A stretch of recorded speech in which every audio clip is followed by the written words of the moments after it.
Kapit mempunyai bentuk muka bumi yang bergunung ganang dan mempunyai bukit-bukit yang masih tinggi dan belum diterokai.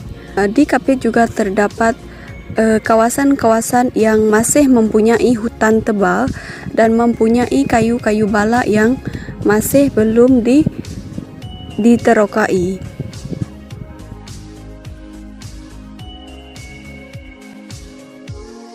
Di Kapit, cuaca tidak menentu.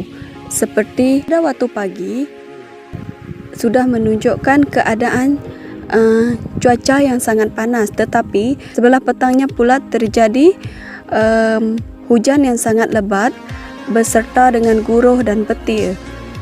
Terdapat juga pada waktu pagi bandar ini mengalami hujan yang lebat sehingga tengah hari, dan pada sebelah petangnya pula terjadi panas yang sangat terik. Kapit masih berstatus bandar kecil kerana mempunyai populasi penduduk sebanyak 56,000 orang. Majoriti masyarakat di Kapit terdiri daripada kaum Iban dan diikuti dengan orang Ulu. Selain itu, terdapat juga kaum-kaum lain yang minoriti seperti kaum Cina, Melayu, Kelabit, Bidayuh dan sebagainya.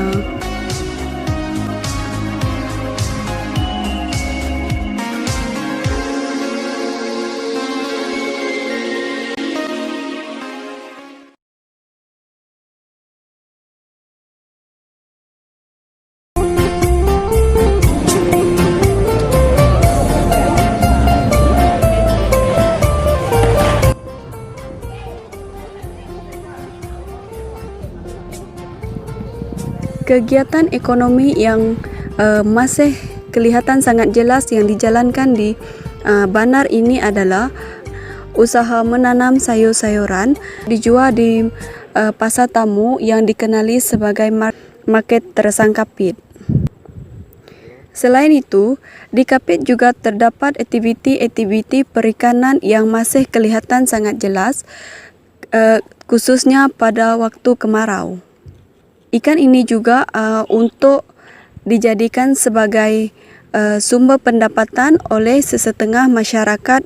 Sektor perdagangan dan sektor perniagaan juga merupakan kegiatan asas di bandar seperti perniagaan persendirian dan perdagangan hasil hutan dan sayur-sayuran.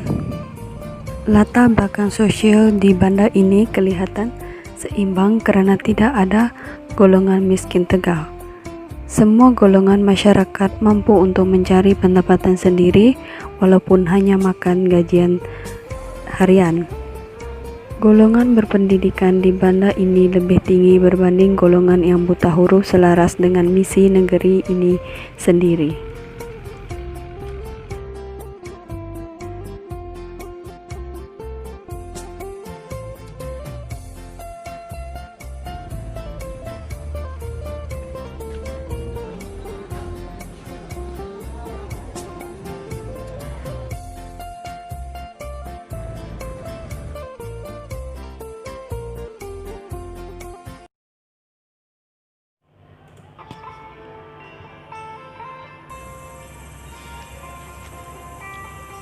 Bagaimana ciri-ciri fizikal di bandar ini boleh mempengaruhi kegiatan ekonomi masyarakat di bandar ini?